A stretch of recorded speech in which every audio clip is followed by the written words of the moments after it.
More night, my friend. One of the cool features of newer car models is that when you begin to drift away from your lane because you got distracted or you feel sleepy, it does this. Now, when this warning feature comes on, you have two choices. You can either ignore this warning, which may lead to a crash, a wreck, or death, or listen to the alarm and navigate your car towards the center of your lane and have a smooth, blessed ride. My friend, do you want to live a smooth, blessed existence? Today, I will answer the question, how can you return to the center of God's lane so that instead of a wrecked life, you will experience divine blessing? Now that's our topic today. How to return to divine blessing. How to return to divine blessing. Now to answer this question, let's look at Abram. Why Abram? Because in the previous video, or part 2, Abram drifted from the center of God's lane. And boy, was he miserable. Now what did he do? He brought Lot with him even though God told him to leave his relatives. And then he moved down to Egypt instead of relying on God to save him from famine. And then number 3, to save his life from a perceived danger, he deceived the Pharaoh by telling him that Sarah was his sister, not his wife. And so his life began to crash, to wreck. In fact, God stopped speaking with him. Now, do you know what he did to return to God's sphere of blessing? So let's open our Bibles in Genesis chapter 13, 1 to 18. Now, there are 3 lessons we will learn from this passage. Are you ready for the first one?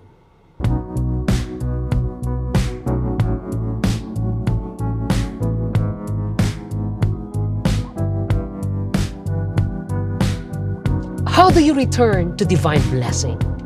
First, alter faithless behavior. Alter faithless behavior. Amend or adapt your faithless behavior. Abram will show us how he returned to God's lane when he drifted away. Firstly, he went up from Egypt. Now, in the previous video, we learned that Abram went to Egypt because of his lack of faith. So, he learned his lesson, and then Genesis 13:1a says, so Abram went up from Egypt into the Negev. Thank God he has the guts to make such a difficult decision. My friend, there are some websites or hangout places you need to stop visiting so that you can return to God's lane. They are not worth it. Secondly, Abram started separating himself from Lot, whom God told him to split with. Now, I want you to notice a literary shift here. When Abram initially disobeyed God in Genesis 12:5, Lot was in number 2.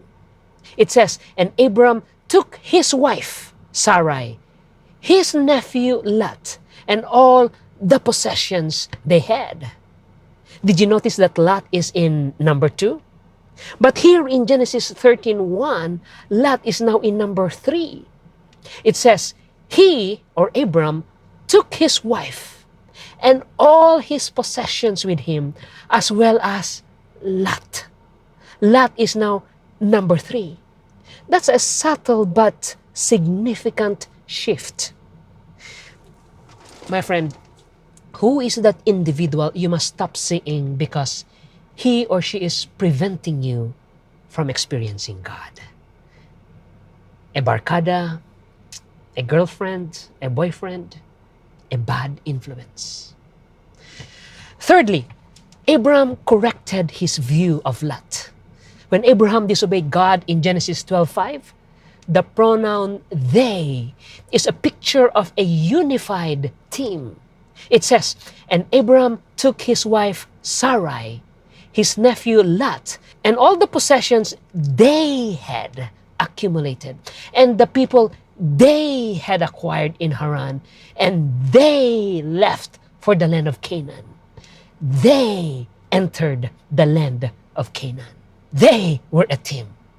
But here in Genesis 13:1, it is not they anymore, but he, Abram, alone.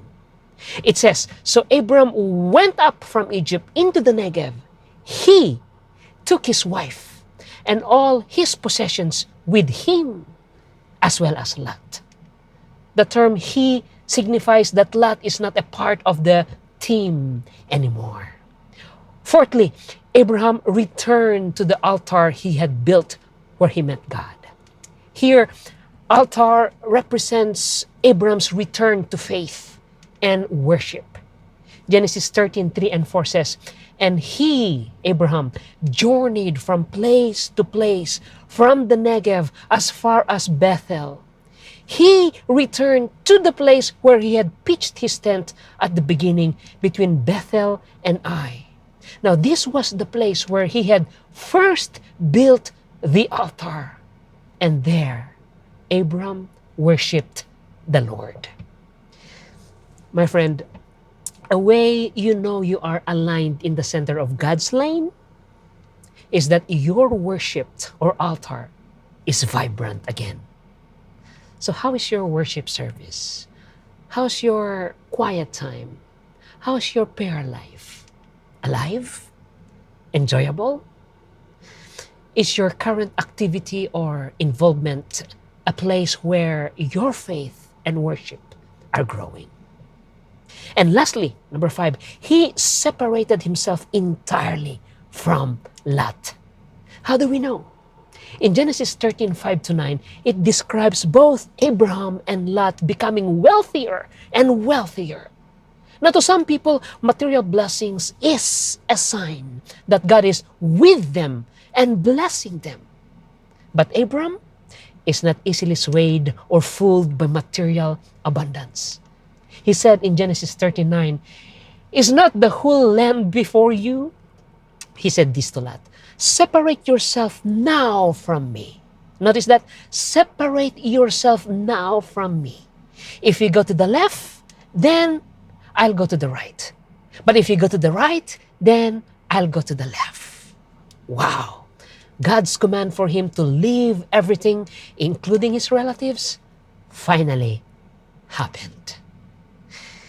My friend, going back to God's lane may cost you, but following your own lane will cost you more.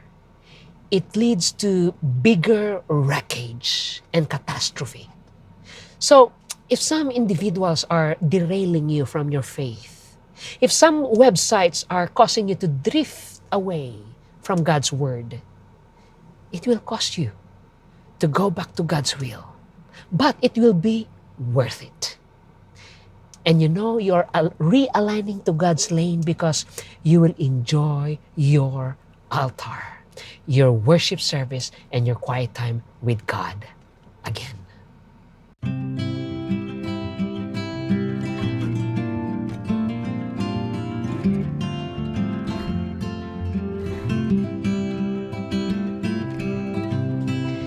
In summary, the first lesson on returning to divine blessing is amending faithless behavior. Now, are you ready for the second lesson? How do you return to divine blessing? Second, avoid taking matters into your own hands. Lot, Abram's nephew, illustrates this second lesson. He served as a foil or an opposite to Abram's positive example. Now, going back to the story, you will notice that Lot made significant bad choices. Firstly, he took matters into his own hands by relying on his sight instead of the sovereignty of God. When Abraham told him that they had to separate, Genesis 13 says, Lot looked up and saw, I want you to look at that word, saw the whole region of the Jordan. He noticed that all of it was well watered. The word saw signifies that Lot relied on his sight in making a decision rather than faith in the sovereignty of God. Now, the term saw is the same negative word used to describe two wrong choices earlier in the book of Genesis. The first is that of Eve in Genesis chapter 3, when she saw the forbidden fruit and decided to eat it, thereby sealing the fate of the entire humanity. The second is that of the sons of God in Genesis chapter 6, when they saw the daughters of men and decided to marry them. Their wrong decision, which led God to destroy humanity eventually, is based on sight instead of obeying the sovereignty of God. And Lot is making that same mistake. My friend, you knew you are straying from God's lane because you make decisions by sight. In other words, your choices are based on what is obvious, what is outward. For example, you immediately choose a 6-figure, not a 5-figure salary. Lot and his ilk would not think twice because that's what's obvious. But Abram and Abrams would not directly jump. They will wait and obey what God says. Now, this principle also applies to choosing a woman or man for your life, the university or school you go to, and all the daily decisions you and I make. Again, decide not based on sight, but on the sovereignty of God. Also, Lot took matters into his own hands by choosing for himself instead of God's glory. Genesis 13:11 says, Lot chose for himself. Again, look at that word, himself, the whole region of the Jordan and traveled toward the east. In short, his decision is based on what would benefit himself instead of what glorified God. And to make matters worse, Lot traveled towards the east, a direction portrayed in the entire book of Genesis as unfavorable. In this case, it's toward the wicked cities of Sodom and Gomorrah.